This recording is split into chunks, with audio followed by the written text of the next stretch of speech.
today is one of those wonderful days where I'm going to get some work done on the Mini. So today, I said in the last video I was going to try and work on an engine mount in the plenum chamber, but today I actually am. I've got the plenum chamber off the car, it's over there on the bench. The first job's going to be modify that, I think, and I'll show you why. So the first job, I've took the plenum chamber off and you can see how close this comes to there. There's a gap between there and there, that's the brake master cylinder, but the plenum chamber overhangs that and interferes with that. So what I've done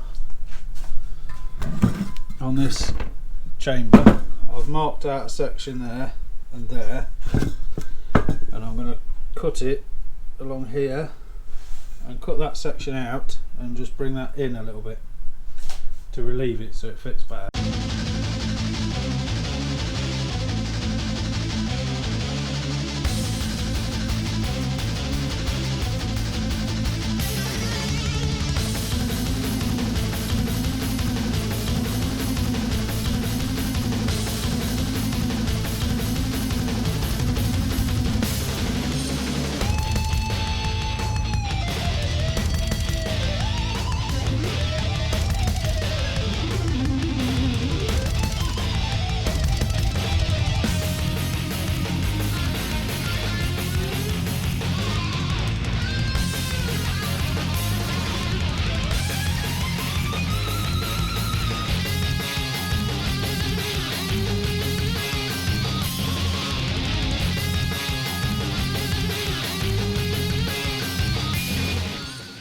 A little time lapse you just watched, bit of background noise, sorry about that, was me modifying this. So that's my modified plenum chamber. What I've also done is remade the mounts for these brake and clutch master cylinders.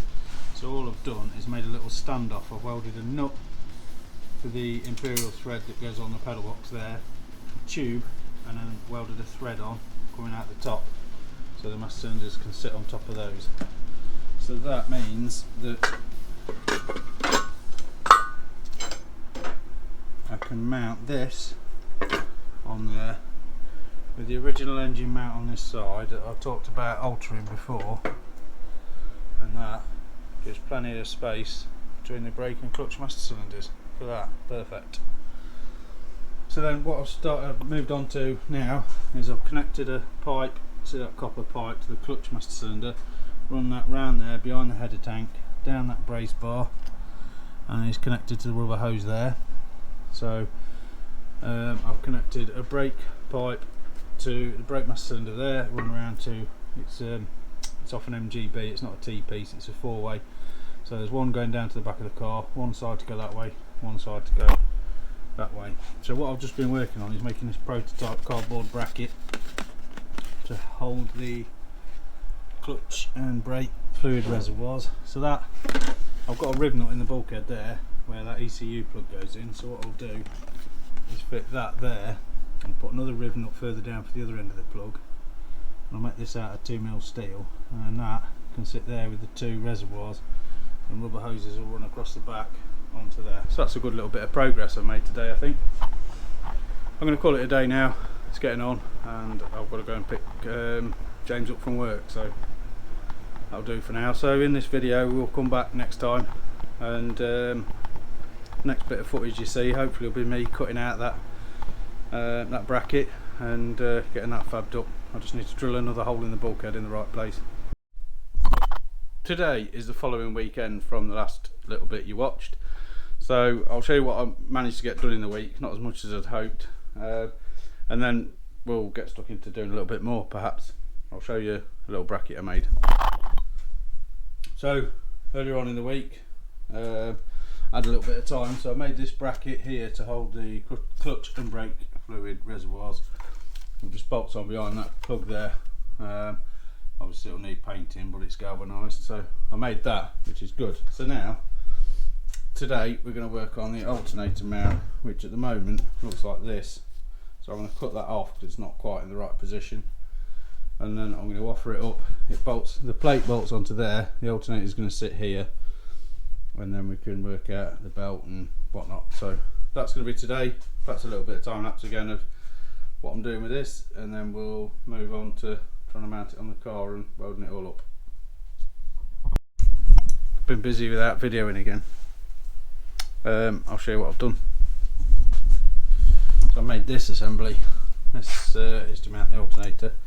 I did originally, as you'll seen previously, mount it down here, but it got in the way of the fiberglass front, so I've made this to mount it here, bolts through there, at the top there, and then I've made this tension that slides along in this here. So that belt's perhaps a little bit long. I've got a slightly shorter belt, but that's the alternator mount. And then I've welded this tab on here for the that brake hose. It's full lock right. So then I'll just need to plumb that pipe up to the joiner. It's the next day. Let me just put this light on. Right, so yesterday I got the alternator mounted, as you saw. After I finished that, I took the car outside and ran the engine for a little bit. Had a little bit of a play around with the wiring to prove what's what and how I can get it to charge. So I need to wire them up properly, which I'll do today, but the battery's a bit flat at the moment, so I'm just going to stick the battery on charge now while I've got a few things to do this morning, and then later on this afternoon hopefully I can get stuck in and do a bit of alternator wiring and try and prove it charging. I just started working on the edit and realised I'd missed something out. I said something about checking the alternator charge and all that kind of stuff, which I did, and I didn't film it, so I'm just going to grab my multimeter now, get it hooked up under the bonnet, and then start the engine up and show you it charging. Just give me a moment. So the car's pretty well covered in things, but as you can see, that is 12 volts, and we can start the engine.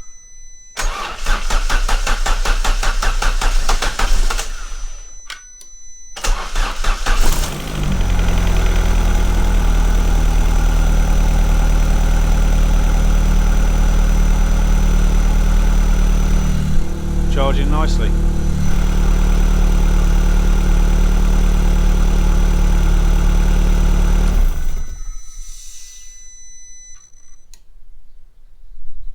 It's the weekend again. I've finally got a bit more time to work on the car, so I'm going to get started and have a look at the gear linkage today. But as you can see, there's a lot of stuff stacked on top. I've been lazy and just dumping stuff on it, so I'm going to have a bit of a tidy up first, and then I'll get in the car and have a look at the gear linkage. So the first thing I wanted to do is I'm considering remaking this assembly to make something a little bit better. So the first thing I've done is cut out where I joined it there, and I've cut a section about that size, about 10mm out, re-welded that, and then this had a slight curve in it which was a bit awkward, so I've just cut that one side, straightened it up and welded it back together again. So I'm just going to wait for that to cool before I put that back in the car and see how it looks. That's another day finished. I've just been tidying up, so I always make quite a mess. I showed you the gear selector linkage that I'd modified. I'll jump in the car now with you and show you what that means. So let's get in the car. Right then, so the gear selector, you've seen this piece before. This is the Vauxhall, original Vauxhall selector housing. I was looking at or thinking of making something new, something a bit smaller, but I thought I'll give another go with this. So what I've done today, as I showed you earlier, I cut a section out here so I could shorten this by an inch or so, and as you can see, that gives me full clearance for the handbrake. So before there was barely enough space to get my thumb to press the button, so that's much better there. I've also increased the size of the hole in the bulkhead down there, which I'm going to try and work out something. Keith Miller told me he'd used a CV boot on the other side to seal that up, so I'm going to look at ways of doing that once I've got the engine back out again. But now I've got a good solid mount. I've made this mounting plate today for the gear selector. This piece I'd made previously, so I've made this piece that's attached there, and then got some raised feet at that end, so that bolts through the original tunnel, and nut and bolt on the other side, so that's quite solid. So now I can go first, second, third, fourth, fifth, and then across to reverse. that works quite nicely now. I'm quite pleased with that. So this video really is spanning across an awful lot of time. I think we're up to about 3 or 4 different sections where I've worked on the car now, so I'm not going to edit this yet. I'm going to keep building up footage because I want to try and get this car at least moving or onto a big stage, because I feel like I'm putting out a lot of little videos with not a great deal of content in. So what I'm hoping to do is my next job is going to have to be the driver's side brace bar, tying that into the front subframe. Once I've worked that out, I can start stripping it all apart again. I could do what I just mentioned on the bulkhead with the gear selector going through. I need to, with the engine and gearbox out, I need to plumb the brakes. I need to finish welding some parts of the subframe and paint all of that. And I'm going to buy some new fuel line and do the fuel line with the subframe and everything out of the car. So I've got a fair bit to do, but once I've got that brace bar fitted, that should be all the essential items that I need it all in one piece for. Then when I strip it all down, I'll be kind of finishing things off and doing things properly to build it back up for the final time. So I'll need to get things like a bracket for the fuel filter to mount, and just sort of tidy up some of the wiring and put some of the relays in better places. I've got a couple of gauges to fit in the cluster for a temperature gauge and a voltage gauge. So yeah, I'll get cracking and carry on progressing things. I just realised in the edit I've done even more work and I've told you about it. So where did we get to? I talked about the brace bar, which if you have a look, it's difficult to see because I've got the front end kind of bolted on, but bolts through there, starts there, it runs along just under there, and then it's really difficult to see. It comes down the front there. Let's have a look from this side.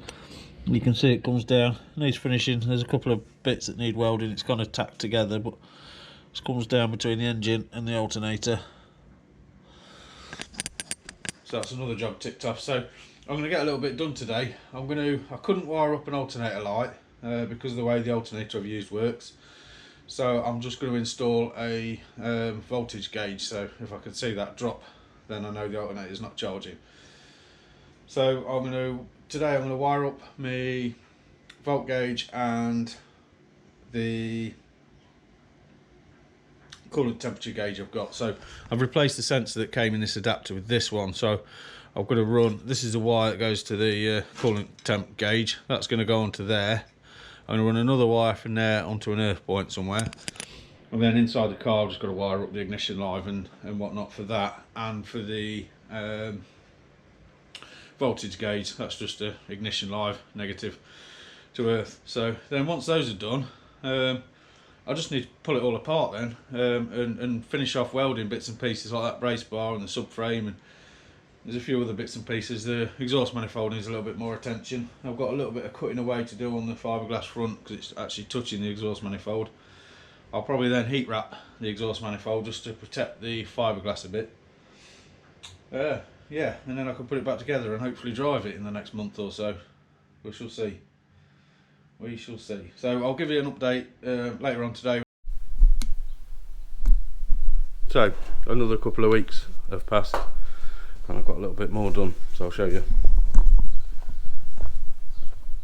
I've plumbed in a brake hose that goes to there, fitted that. So that's that, brake bled. I've got that 4-piece in there that's fed through. That pipe goes into there, but that's not very good. I need to replace that and have a look at it. But I've managed to bleed the brakes and prove it drives.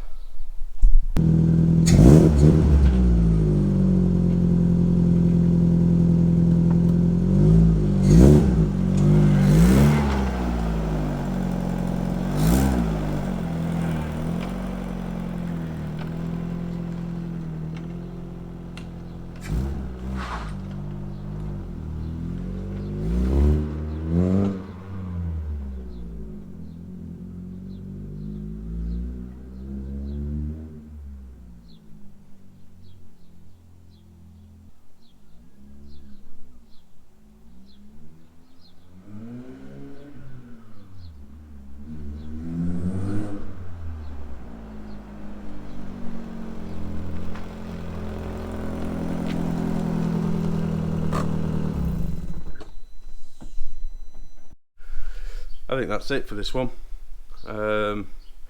Next thing on the list is pull it all apart, fix that leaking brake fluid leak. I've got a few bits of the suspension mountings to finish off, finish welding up the subframe, paint it all.